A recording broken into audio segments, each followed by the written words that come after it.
10টার দিকে বগি দেখে মনে হচ্ছে 4th অফ জুলাইয়ের আতশবাজি। শুনতে কোনো সাইফাই সিনেমার ডায়লগ মনে হচ্ছে, তাই না? কিন্তু অবাক করার বিষয় হলো এগুলো কোনো মুভির স্ক্রিপ্ট নয়। এগুলো হলো 1965 সালের জেমিনি 7 এবং 1972 সালের অ্যাপোলো 17 মিশন চলাকালীন মহাকাশচারীদের একেবারে সত্যিকারের রেডিও ট্রান্সক্রিপ্ট। মহাশূন্যের ওই গহীন অন্ধকারে তারা এমন কিছু একটা দেখেছিলেন যা তাদেরকেও রীতিমতো হতবাক করে দিয়েছিল। আজকের এই বিশেষ বিশ্লেষণে আপনাদের সবাইকে স্বাগত জানাচ্ছি। আমাদের আজকের এই আয়োজনের মূল লক্ষ্যটা একদম পরিষ্কার। মার্কিন সরকার সম্প্রতি ইউএফও বা আনআইডেন্টিফাইড ফ্লাইং অবজেক্ট নিয়ে প্রচুর গোপন ফাইলের একটা বিশাল ভাণ্ডার পাবলিকের জন্য উন্মুক্ত করে দিয়েছে। আর আমরা আজ সম্পূর্ণ নিরপেক্ষভাবে কোনো রকম বায়াসনেস ছাড়াই সেই তথ্যগুলো খতিয়ে দেখব, বিজ্ঞান, তথ্য আর বিভিন্ন থিওরির আলোকে বোঝার চেষ্টা করব আসলে ঘটনাটা কি। তো এই পুরো ব্যাপারটা খুব সহজে বোঝার জন্য আমরা আলোচনাটাকে কয়েকটা ভাগে ভাগ করে নিয়েছি। 1. পেন্টাগনের সেই আলোচিত ইউএফও ডাম্প। 2. অজানা সব অস্বাভাবিক ঘটনা। 3. এর পেছনের বৈজ্ঞানিক ব্যাখ্যা। 4. গোপন প্রযুক্তি ও রহস্য। এবং সবশেষে ভিন্ন জীবনের অস্তিত্ব আর বিভিন্ন তত্ত্ব। ব্যাস, চলুন শুরু করা যাক। শুরুতেই আসা যাক 1 নম্বর পয়েন্টে, পেন্টাগনের ইউএফও ডাম্প। দশকের পর দশক ধরে যেসব তথ্যশ্রী ফাইলের নিচে চাপা পড়েছিল তা হঠাৎ করে সবার চোখের সামনে চলে আসার পেছনের গল্পটা ঠিক কি ভাবতে পারেন? 2026 সালের 8ই মে ইউএস ডিপার্টমেন্ট অফ ওয়ার সম্পূর্ণ অপ্রত্যাশিতভাবে 162টি ক্লাসিফাইড বা অতি গোপন ফাইল রিলিজ করে দেয়। তাদের নতুন ওয়েবসাইট war.gov/UFO-তে এমন অনেক কিছুই রয়েছে যা সাধারণ মানুষ এর আগে কখনো চোখেই দেখেনি। এর মধ্যে আছে 28টি মাথা ঘুরিয়ে দেওয়া ভিডিও, 14টি ছবি, এফবিআই মেমো, পেন্টাগনের রিপোর্ট, এমনকি নাসার বিভিন্ন ট্রান্সক্রিপ্ট।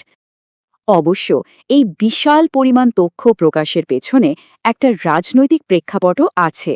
প্রেসিডেন্ট ডোনাল্ড ট্রাম্প স্বচ্ছতা নিশ্চিত করার নীতি থেকে এই ফাইলগুলো উন্মুক্ত করার নির্দেশ দেন। আমরা এখানে কোনো রাজনৈতিক পক্ষ নিচ্ছি না, তবে নিরপেক্ষ জায়গা থেকে দেখলে এটা বলতেই হয় যে এই পদক্ষেপ সাধারণ মানুষকে প্রথমবারের মতো নিজেদের মতো করে সত্যটা যাচাই করে দেখার একটা অভূতপূর্ব সুযোগ করে দিয়েছে। এবার চলুন দ্বিতীয় অংশে যাই, অজানা অস্বাভাবিক ঘটনা। আমরা এখন সরাসরি কিছু ভিজুয়াল প্রমাণের দিকে নজর দেব। এই ফাইলগুলোতে ঠিক কী ধরনের অব্যাখ্যাত ঘটনার রেকর্ড আছে তা জানার জন্য নিশ্চয়ই আপনারা মুখিয়ে আছেন। আপনারা হয়তো নৌবাহিনীর বিখ্যাত সেই 3টে এনকাউন্টারের কথা শুনে থাকবেন। প্রথমটি হলো 2004 সালের সেই টিকটাক আকৃতির বস্তু। কোনো ডানা নেই, ইঞ্জিন নেই, অথচ অবিশ্বাস্য গতিতে সেটা হাওয়া হয়ে যায়। এরপর আছে গিম্বল ভিডিও, যেখানে মাঝ আকাশে একটা বস্তুকে অদ্ভুতভাবে ঘুরতে দেখা যায়। আর গো ফাস্ট ভিডিওটার কথা তো বলতেই হয়, সমুদ্রের ঠিক ওপর দিয়ে বুলেটের গতিতে ছুটে চলা একটা বস্তু যা পদার্থবিজ্ঞান আর জড়তার সাধারণ নিয়মগুলোকে যেন রীতিমতো বুড়ো আঙ্গুল দেখাচ্ছিল। তবে চমকের এখানেই শেষ নয়। 2024 এবং 2026 সালের নতুন ফাইলগুলোতে এমন কিছু অদ্ভুত ঘটনার প্রমাণ আছে যা বাঘা বাঘা সামরিক বিশ্লেষকদেরও চিন্তায় ফেলে দিয়েছে। ধরুন, আকাশে ভেসে থাকা একটা 8 কোণা তারার মতো বস্তু, ইন্দো প্যাসিফিক অঞ্চলে রাডারে ধরা পড়া 155 ফুট লম্বা এক বিশাল সিলিন্ডার, কিংবা একটা উইন্ড টারবাইনের চারপাশে রহস্যজনকভাবে ঘুরতে থাকা একটা গোলক। এগুলোর কোনোটারই পরিষ্কার ব্যাখ্যা পেন্টাগনের কাছেও নেই।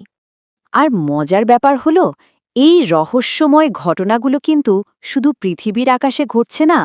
মহাকাশচারীরাও বহুকাল ধরে এমন সব ঘটনার সাক্ষী হয়ে আসছেন। ওই যে শুরুতে বলেছিলাম, 1965 সালে জেমিনি 7 মিশনে অজানা যানের দেখা পাওয়া, 1969 সালে অ্যাপোলো 11 ও 12 মিশনে চাঁদের বুকে অদ্ভুত আলোর ঝলকানি, কিংবা 1972 সালে অ্যাপোলো 17 মিশনে মহাকাশে সেই আতশবাজির মতো আলোর বিস্ফোরণ। মহাশূন্যেও যে অজানা কিছুর আনাগোনা আছে, এটা তারই প্রমাণ দেয়। তাহলে প্রশ্ন হলো, আমরা আসলে কি দেখছি? এগুলো কি সত্যিই ভিন গ্রহের কোনো অত্যাধুনিক প্রযুক্তি, নাকি এর পেছনে একদমই ভিন্ন কোনো গল্প লুকিয়ে আছে? চলুন রহস্যের এই জাল থেকে বেরিয়ে এবার বরং একটু বৈজ্ঞানিক বাস্তবতার দিকে পা বাড়ানো যাক। আমাদের 3 নম্বর সেকশন হল বৈজ্ঞানিক ব্যাখ্যা। এখানে আমরা বিজ্ঞান আর লজিকের চশমা দিয়ে ঘটনাগুলোকে বিশ্লেষণ করে দেখব। ফিজিক্স আর অপটিক্স কিভাবে আমাদের চোখের বিভ্রমগুলো ধরিয়ে দিতে পারে সেটা জানলে আপনি সত্যি অবাক হবেন। এই যে একটু আগেই আমরা অ্যাপোলো 17 মহাকাশে সেই আতশবাজি দেখার কথা বললাম, নাসার টেকনিক্যাল ডকুমেন্ট কিন্তু এর বেশ সহজ একটা ব্যাখ্যা দিচ্ছে। মহাকাশযান থেকে যখন বর্জ্য পানি বা প্রস্রাব মহাকাশে রিলিজ করা হয়, তা ওই তীব্র ঠান্ডায় জমে গিয়ে ছোট ছোট বরফের কণায় পরিণত হয়। আর ওই বরফ কণাগুলোতে যখন সূর্যের আলো পড়ে তখন তা একদম আতশবাজির মতোই চকচক করে ওঠে। একইভাবে জেমিনির সাথে দেখা বস্তুগুলো মূলত আলাদা হয়ে যাওয়া রকেট বুস্টারের ধ্বংসাবশেষ হতে পারে, যা সূর্যের আলো প্রতিফলিত করছিল মাত্র। বিজ্ঞান আমাদের খুব দারুণভাবে দেখিয়ে দেয় কিভাবে সেন্সরের ত্রুটি বা ক্যামেরার মেকানিজম আমাদের বোকা বানাতে পারে। যেমন গো ফাস্ট ভিডিওর বস্তুটি প্যারাল্যাক্স ইফেক্টের কারণে এত দ্রুত মনে হচ্ছিল, বাস্তবে সেটা হয়তো একটা ধীর গতির ওয়েদার বেলুন ছাড়া কিছুই না। গিম্বল ভিডিওতে আসলে বস্তুটি ঘুরছিল না, ঘুরছিল ইনফ্রারেড ক্যামেরার বডি। আকাশে দেখা সেই আটকোনা তারাটা মূলত ক্যামেরার লেন্সের ডিফ্র্যাকশন স্পাইকস।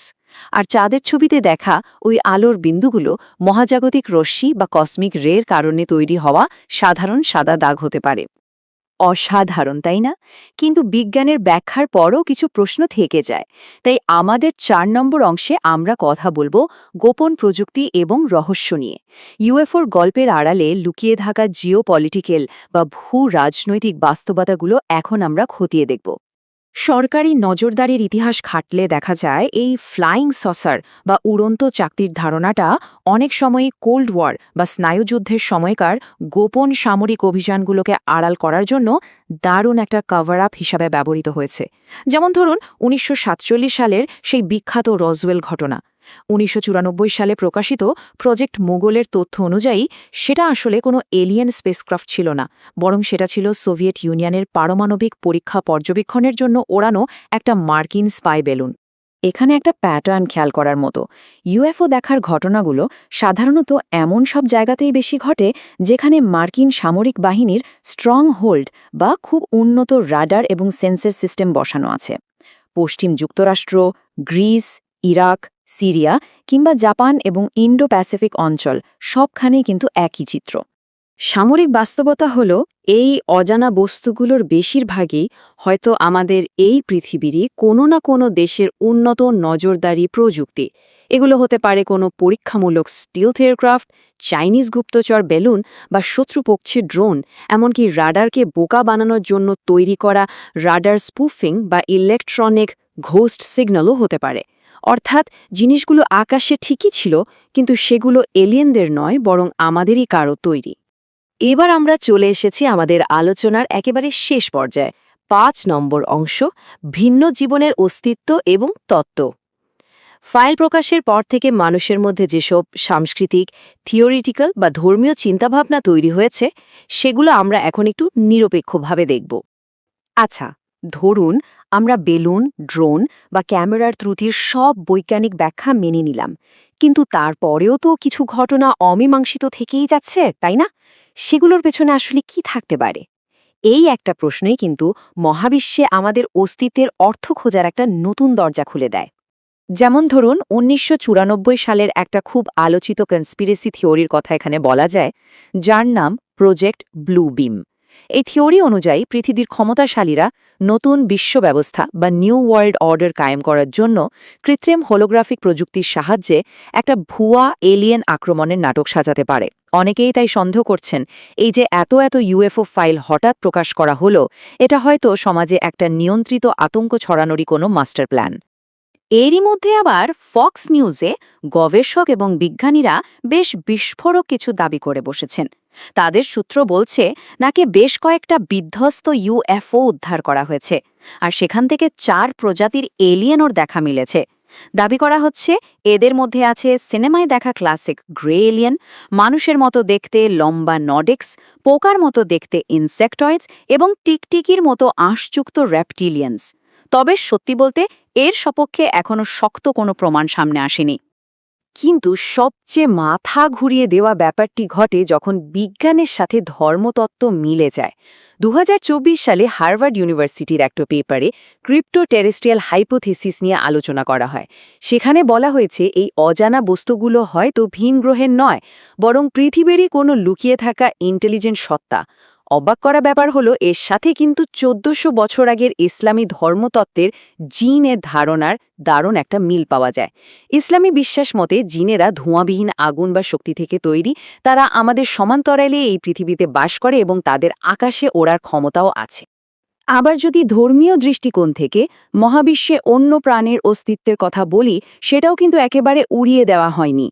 পবিত্র কোরআনে মহাকাশ এবং পৃথিবীতে ছড়িয়ে থাকা দাব্বা বা চলনশীল জীবের কথা বলা হয়েছে। মহাবিশ্বের এই অসীম বিশালতায় আমরা ছাড়াও যে আরও অনেক সৃষ্টির উপস্থিতি থাকতে পারে, এটা তারই একটা শক্তিশালী ইঙ্গিত।